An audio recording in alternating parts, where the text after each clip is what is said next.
का खुलासा, 2 आरोपियों।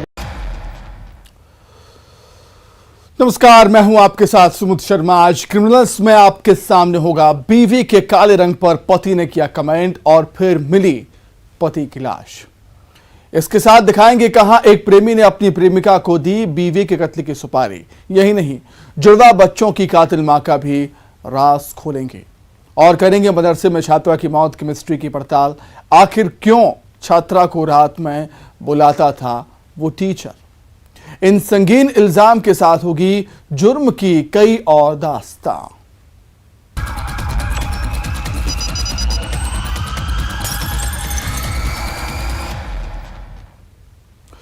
बेडरूम की वो खौफनाक मिस्ट्री जहां एक शख्स का बेरहमी से कत्ल हुआ, जिसके प्राइवेट पार्ट पर भी हमला किया गया। कत्ल करने वाली एक महिला थी। आखिर वो महिला कौन थी? ये खुलासा रोंगटे खड़े कर देने वाला है। आप भी देखिए।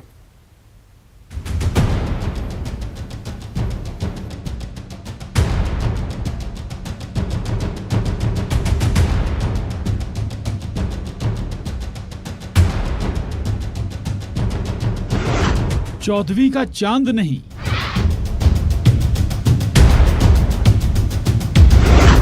अमावस्या की रात हो,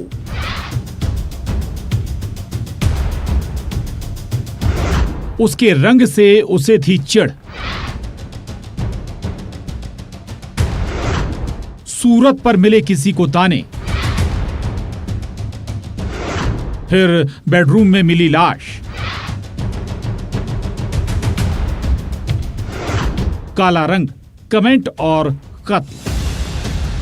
एक शख्स का बेरहमी से कत्ल किया गया, इस तरह से कि देखने वाले की भी रूह कांप जाए। यहां रहने वाले लोग भी इस कत्ल की वारदात से हैरान थे। आखिर कोई कैसे रात के अंधेरे में घर में आया और एक पत्नी के सामने उसके पति की हत्या कर दी। बेडरूम में पति की लाश मिली। इस मर्डर मिस्ट्री में मौत का हथियार कुएं में दफन था। उस कातिल ने कुएं में वो हथियार फेंक दिया था जिससे हत्या की गई थी और उसके बाद पुलिस को गुमराह करने की कई चाल चली गई। लेकिन एक कमेंट की पुलिस को खबर लगी और इसी कमेंट ने इस मर्डर मिस्ट्री का राज फाश कर दिया। वो कमेंट हैरान करने वाला है। दुर्ग की अमलेश्वर पुलिस इस वारदात की तफ्तीश कर रही थी। कापसी गांव में जो हुआ वो दिल दहला देने वाला है। अनंत सोनवानी की बेडरूम में लाश मिली थी। ग्राम कापसी से थाना अमलेश्वर को आज सुबह सूचना मिली कि कापसी निवासी अनंत सोनवानी अपने घर में मृत अवस्था में पड़ा हुआ है एवं रात में किसी अज्ञात व्यक्ति की या अज्ञात के द्वारा उसके शरीर पर हमला करके उसकी मृत्यु कर दी गई है। इस मर्डर मिस्ट्री में पुलिस की शक की सुई आज आकर एक ही शख्स पर ठहर रही थी और वो थी अनंत सोनवानी की पत्नी संगीता। वो क्यों, ये बाद में बताएंगे। दरअसल कातिल घर में ही था। वो कातिल है मृतक अनंत सोनवानी की पत्नी। आखिर एक बीवी ने पति को इतनी बेरहम मौत क्यों दी? तत्काल मौके पर टीम उपस्थित हुई थी एवं घर वालों के कथन के आधार पर प्राथमिक रूप से उसकी पत्नी पर शंका हुआ। जिसकी पत्नी उसे पूछताछ करने पर प्रारंभ में घुमा रही थी, किंतु बाद में उसे पूछताछ करने पर उसने अपना अपराध कबूल किया। दरअसल अनंत सोनवानी ने दूसरी शादी की थी, लेकिन ये रिश्ता खूबसूरती पर आकर दम तोड़ने लगा। जी हाँ, खूबसूरती। अनंत सोनवानी आए दिन अपनी पत्नी को प्रताड़ित करता था, उसके कलर पर कमेंट करता था। कमेंट, वो खूबसूरत नहीं है। कमेंट, उसका रंग गोरा नहीं है, काला है। और इस कमेंट पर बीवी के गुस्से का पारा चढ़ा और उसने पति को हमेशा के लिए खामोश कर दिया। पति के साथ उसकी दूसरी शादी थी, जिससे वह उसके हमेशा आए दिन मारपीट करता था। साथ ही उसके कुरूप है करके, काली है करके एवं लड़के जैसे दिखती है, अन्य तरीके से उसे हर दिन ताने मारता था, जिससे वह तंग आ गई थी। कल भी रात में उसका पति के साथ उसकी मारपीट हुई, जिसके कारण वह टंगिया से उस पर हमला कर दी थी और रात में टंगिया से हमला करके रात में ही उस टंगिया को कुएं में फेंक दी थी और उसके द्वारा अपराध कबूल किए जाने से उसे न्यायिक रिमांड पर जेल भेजा जा। जब जज्बात रंग रूप पर आकर सिसके तो हुआ एक रिश्ते का कत्ल। दुर्ग से मिथिलेश ठाकुर के साथ bureau report, news 18, Madhya Pradesh, Chhattisgarh. वो जुड़वा बच्चे जो 15 दिन पहले इस दुनिया में आंखें खोलते हैं, लेकिन अचानक वो दोनों लापता हो गए। सीसीटीवी में बच्चों की मां उन्हें ले जाते हुए नजर आती है, जो बार बार अपने बयान बदलती है और फिर 4 दिन बाद वो मां ही पुलिस वालों के सामने कहती है, बच्चों की लाश यहां है। तारों से तंग आकर मैंने उन्हें मार डाला। आप भी सुनिए एक अनकही वो फरियाद, मां हम जीना चाहते थे।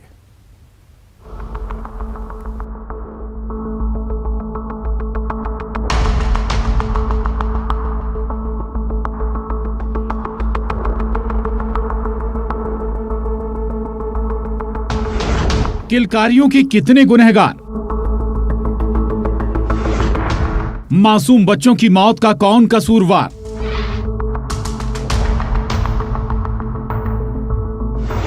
ससुराल के ताने, मां का सितम। जब ममता का घोंटा गया गला, वो मासूम बच्चे थे, बोझ नहीं।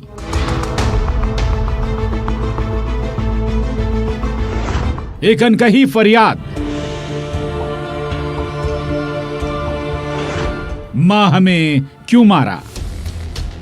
ये मासूमियत, ये भोलापन, ये नन्ही सी जान, सिर्फ 15 दिन हुए थे इस दुनिया में आंख खोले इन नवजात जुड़वा बच्चों को।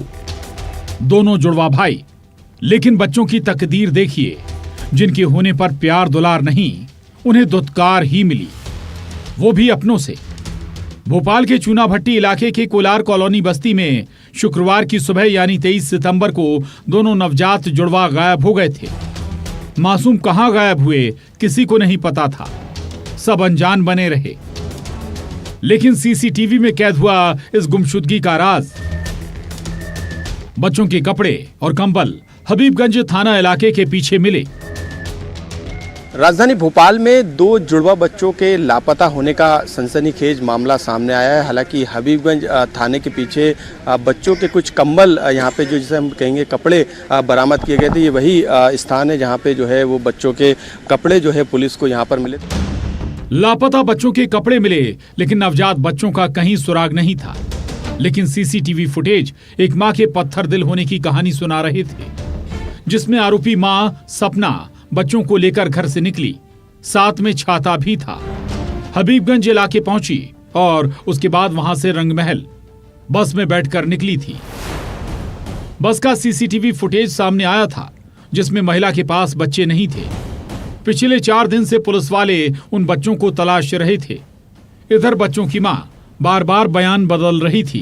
पहला ये कि बच्चे चोरी हो गए, बच्चे रिकवर हो गए हैं, वो उनकी डेड बॉडीज मिली हैं और महिला ने की निशानदेही पे ही हुई है। जैसा उसने बताया था, जो कहानी पहले से हम बता रहे थे, जैसी आशंका थी उसी प्रकार से निकली।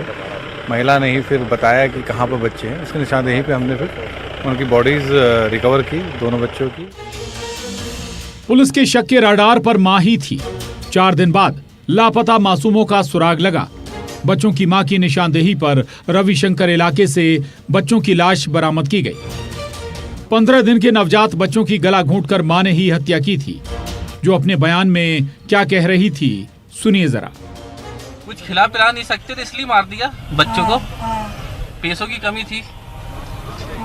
अभी तक जो सामने उसकी महिला के द्वारा बताया गया है कि बेसिकली ताने परिवार के कि किस प्रकार से लालन पालन होगा, जो मिलते रहते हैं, उसके कारण उसने ये कदम उठाया है। पुलिस की तफ्तीश में ये बात सामने आई है कि ससुराल वालों और पति के ताने से तंग आकर आरोपी मां सपना कलेजे के टुकड़े की दुश्मन बन गई।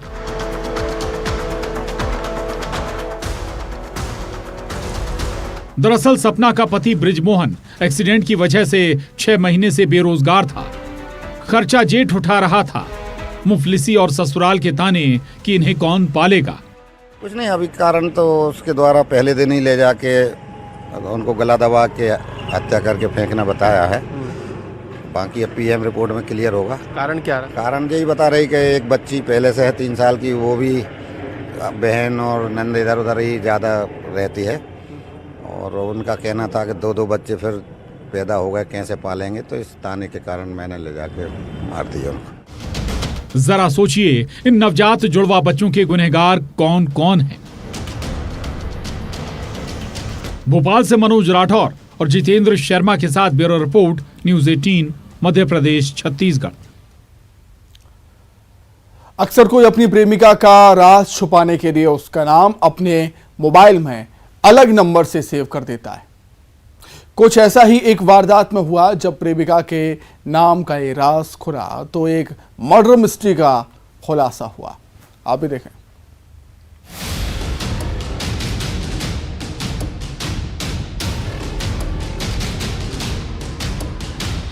दूध में मिलाई नशे की गोली, घर में गर्लफ्रेंड की कराई एंट्री, बीवी के कत्ल की सुपारी, महबूबा बोले काम हो गया। इस घर में पुलिस वाले एक महिला की मर्डर मिस्ट्री की तफ्तीश कर रहे हैं। कत्ल के वक्त महिला घर पर अकेली थी, बच्चे स्कूल गए हुए थे, पति बाहर और बुजुर्ग सास ससुर कमरे में नहीं थे। क्या लूट के इरादे से महिला का कत्ल किया गया था? ये सवाल इसलिए कि महिला के गले से मंगलसूत्र गायब था, कान से झुमकी भी। पुलिस वाले लूट के एंगल पर जांच कर रहे थे। उमरिया के पाली थाना इलाके के वार्ड क्रमांक 1 सूखा में बिंदु पासी का कत्ल हुआ था। अब सवाल ये था कि आखिर इतने अंदर घर में किसी की एंट्री कैसे हुई? पाली पुलिस को यह सूचना प्राप्त हुई थी कि एक महिला की लाश उसके घर में पड़ा हुआ है। इस सूचना पे पाली पुलिस द्वारा संबंधित सभी अधिकारियों को जानकारी दी गई थी, जिस पर मैं भी तत्काल घटनास्थल पे पहुंचा था। वहां जाकर ये पाया गया कि प्रथम दृष्टया ये हत्या का प्रकरण है, तो इसमें पुलिस ने तत्काल वैधानिक कार्रवाई करते हुए हत्या का प्रकरण पंजीबद्ध किया था। क्या कोई करीबी था जो बिंदु को हमेशा के लिए मौत की नींद सुलाना चाहता था? दरअसल यह वारदात किसी लुटेरे ने नहीं की थी, न ही किसी चोर ने, बल्कि उस रोज एक कॉल पर यह भी कहा गया था वो घर पर अकेली है, और फिर दूसरा कॉल कुछ ऐसा ही रहा होगा, काम हो गया। बिंदु के कत्ल की सुपारी दी गई थी। कोई सुपारी किलर हायर नहीं किया गया था, जिसकी कीमत थी मंगलसूत्र। विवेचना के दौरान फिर यह पाया गया था कि जो मृतिका का पति है उसका किसी महिला के साथ संबंध था, और उस संबंध को छुपाने के लिए जब भी वो बात करता था तो उसकी कॉल हिस्ट्री को मिटा देता था। इस पर पुलिस को इसमें संदेह हुआ। तो ये राज भी खोलते हैं। दरअसल इस केस में पुलिस के शक के राडार पर मृतिका बिंदु का पति रामकृष्ण पासी था, जो लगातार एक गुड्डा नाम के शख्स से बात करता और कॉल हिस्ट्री से नंबर डिलीट कर देता। उस नंबर की बारीकी से जांच की गई तो जांच पर यह पाया गया कि इसमें जो पति है और जो महिला थी उसके बीच में बातचीत लगातार हो रही थी और घटना दिनांक को भी बातचीत हुई थी। दरअसल ये नंबर गुड्डा का नहीं था, बल्कि एक लड़की का था, जो मृतिका बिंदु के पति रामकृष्ण की प्रेमिका थी।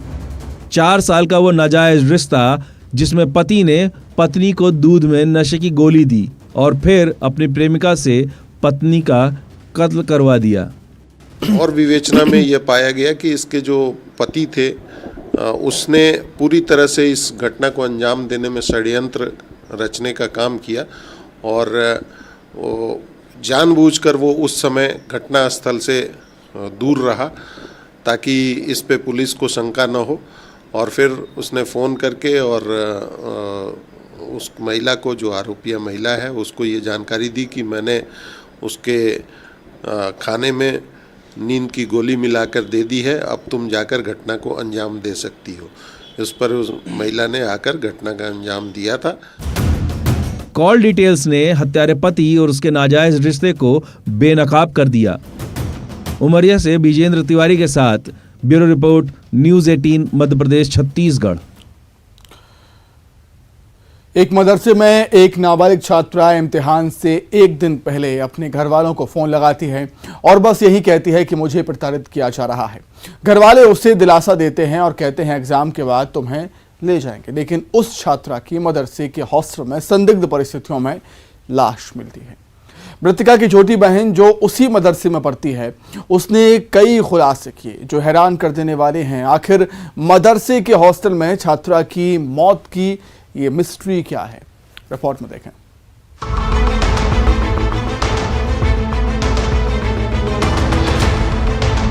बुलाते थे, पता नहीं, मेरे को नहीं पता क्या करने के लिए बुलाते थे, लेकिन ऊपर आती थी तो रोती थी। अच्छा, कौन बुलाता था? हजरत।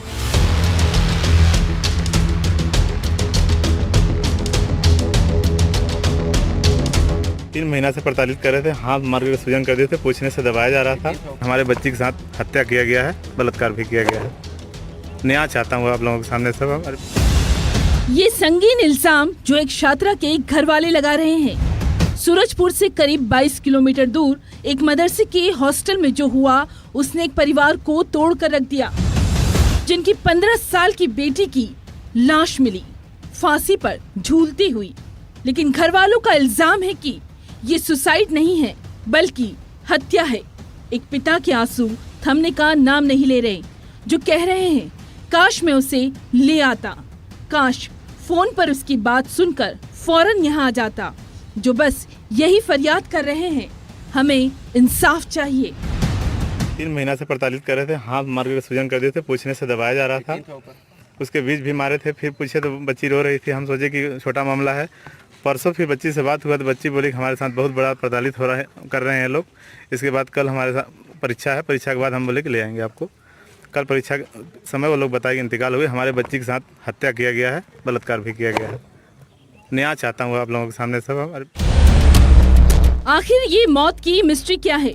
दरअसल सूरजपुर के मदरसे के हॉस्टल में एक छात्रा की फांसी पर झूलती लाश मिली। लाश संदिग्ध हालत में मिली, जिसकी जांच जारी है। वो नाबालिग छात्रा एमपी के सिंगरौली की रहने वाली है। इसी मदरसे में मृतिका की छोटी बहन भी उर्दू की तालीम ले रही थी, जिससे पूछताछ पर उसने जो खुलासा किया वो हैरान करने वाला है। बुलाते थे, पता नहीं, मेरे को नहीं पता क्या करने के लिए बुलाते थे, लेकिन ऊपर आती थी तो रोती थी। अच्छा, कौन बुलाता था? हजरत। तो कब कब वो बुलाते थे? रात में और नाश्ता के समय। आखिर उस छात्रा के साथ ऐसा क्या हुआ था? उन सिस्कियों में कौन सा राज कैद था? घर वालों की माने तो बच्ची का सोमवार को इम्तिहान था, लेकिन फोन पर उसने जो बताया उसके बाद घर वालों ने उसे दिलासा दिया उसे एग्जाम के बाद ले जाएंगे, लेकिन तब तक बहुत देर हो चुकी थी। उसकी बहन के बयान लेने से कुछ ये जानकारी आई है कि कोई शिक्षक जो था उसको बुलाता था और उसके बुलाने के बाद वो जब निकलती थी तो परेशान रहती थी। FIR उसमें मर्ग इंटीमेशन ले लिया गया है। घर वालों का आरोप ये कि बच्ची की रेप के बाद हत्या की गई है। सुनिए इल्जाम। छोटी बच्ची बता रही है कि हमको भी मारते थे, हमको भी धमकाए थे। परसों कल भोर में 4 बजे भोर में लेकर उसको घूम रहे थे कि मतलब ऐसे कहिएगा वैसे कहिएगा, सिखा रहे थे। नाम भी ले लो ना उसका। मारने वाला शरीफ मौलाना, ताहिर मौलाना, बच्ची को जो हत्या करने वाला। पिछले 10 साल से मदरसा संचालित हो रहा है, जिसमें मध्य प्रदेश, बिहार, झारखंड, उत्तर प्रदेश और छत्तीसगढ़ के कई इलाकों की 160 लड़कियां उर्दू की तालीम हासिल कर रही है। रविवार रात को प्रार्थना के बाद वो नाबालिग छात्रा अपने कमरे में चली गई और सुबह फांसी पर लटकी उसकी लाश मिली। मृतिका के घर वालों के मुताबिक लाश को मदरसे के शिक्षकों ने ही पुलिस के आने से पहले नीचे उतार दिया था। बॉडी 2 मंजिला से नीचे बाहर बरामदा में रखा हुआ था। पुलिस से भी पहले उतार लिया गया था, बरामदा में मिला। पर्दा कटा हुआ दिखाए वो लोग, बॉडी यहाँ नीचे मिली है। स्पष्ट हमको लगा कि कारण क्या बताया गया, कैसे मौत हुआ, क्या वो लोग तो बता रहे हैं कि फांसी लगा ली। जैसे ही हमारे पास RTM आया तत्काल उसके खिलाफ हम लोग कार्रवाई कर रहे हैं। जहाँ तक के जो जिसके पर जो संदेह कर रहे हैं वो हमारे गिरफ्त में है, हमारे पहुँच में है और कोई ऐसी अनियमितता नहीं है पुलिस की। मदरसा के 2 शिक्षकों पर दुष्कर्म कर्म हत्या का गंभीर आरोप घर वाले लगा रहे हैं। संदिग्ध शिक्षकों को हिरासत में लेकर पूछताछ की जा रही है। पोस्टमार्टम रिपोर्ट से खुलेगा इस संदिग्ध मौत का सच। सूरजपुर से वरुण रॉय के साथ bureau report, news 18 Madhya Pradesh Chhattisgarh. तो इसी के साथ ही क्रिमिनल्स में फिलहाल इतना ही। नमस्कार।